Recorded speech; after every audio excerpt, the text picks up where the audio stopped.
Halo semuanya, perkenalkan saya Winnie Lestiana dengan NPM 58. Pada kesempatan kali ini, saya akan memaparkan tentang perbandingan antara tiga kurikulum yang pernah dan sedang berlaku di Indonesia, yaitu kurikulum tingkat satuan pendidikan atau KTSP, kurikulum 2013, dan kurikulum Merdeka. Kita akan melihat bagaimana ketiganya berbeda dalam tujuan, materi, metode, strategi, media, serta sistem evaluasinya. Kita mulai dari tujuan kurikulum. Kurikulum KTSP yang diterapkan sejak tahun 2006 memberikan kebebasan kepada sekolah dan daerah untuk mengembangkan pembelajaran sesuai dengan kebutuhan lokal. Namun, fokusnya masih lebih banyak pada penguasaan materi. Selanjutnya, kurikulum 2013 atau sering disebut Kurtilas lebih menekankan pada pembentukan karakter dan kompetensi abad 21 yang dikenal dengan konsep 4C, yaitu critical thinking, collaboration, communication, dan creativity. Artinya, peserta didik tidak hanya pintar secara akademik, tetapi juga mampu berpikir kritis, bekerja sama, berkomunikasi, dan berkreasi. Sementara itu, kurikulum Merdeka yang mulai diterapkan secara nasional pada tahun 2022 memiliki tujuan yang lebih luas, yaitu mewujudkan kemerdekaan belajar sesuai minat, bakat, dan kemampuan siswa, serta membentuk profil pelajar Pancasila. Selanjutnya, dari sisi materi, KTSP dikenal dengan materi yang padat dan banyak hafalan, sehingga seringkali menjadi beban bagi siswa. Sedangkan di kurikulum 2013 hadir dengan pembelajaran tematik integratif yang mengaitkan berbagai mata pelajaran dalam satu tema agar siswa lebih memahami keterkaitan antar konsep. Sedangkan pada kurikulum Merdeka, materi dibuat lebih sederhana, esensial, dan berbasis proyek melalui kegiatan proyek penguatan profil pelajar Pancasila atau P5. Pendekatan ini membuat siswa belajar dengan cara yang lebih bermakna dan kontekstual.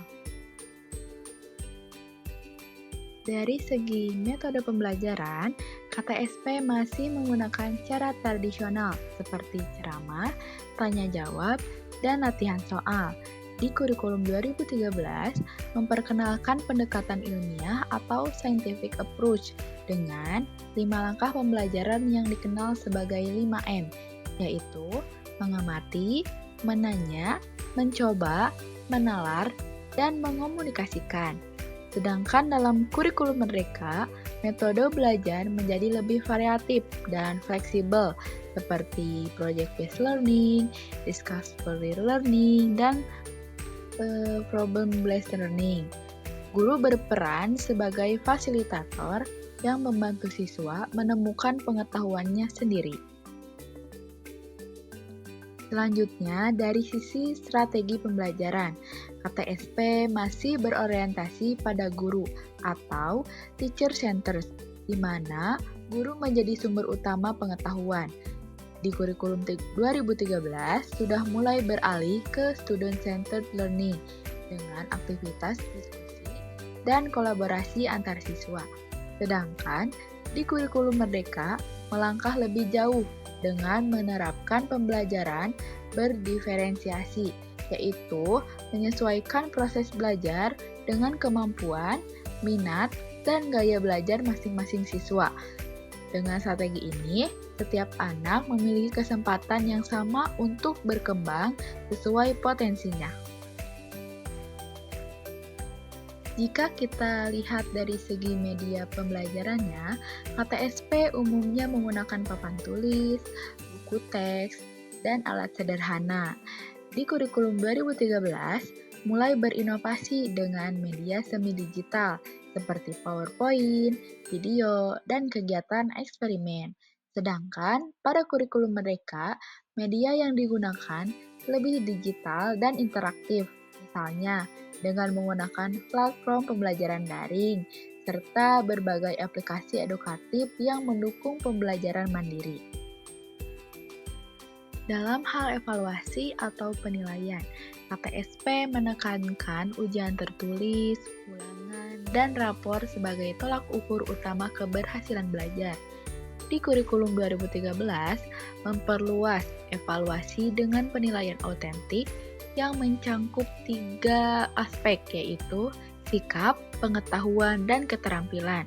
Sementara itu, kurikulum Merdeka menggunakan asesmen diagnostik dan formatif, di mana guru menilai proses dan perkembangan siswa, bukan hanya hasil akhirnya saja. Selain itu, terdapat rapor proyek P5 yang menilai karakter dan kemampuan sosial siswa.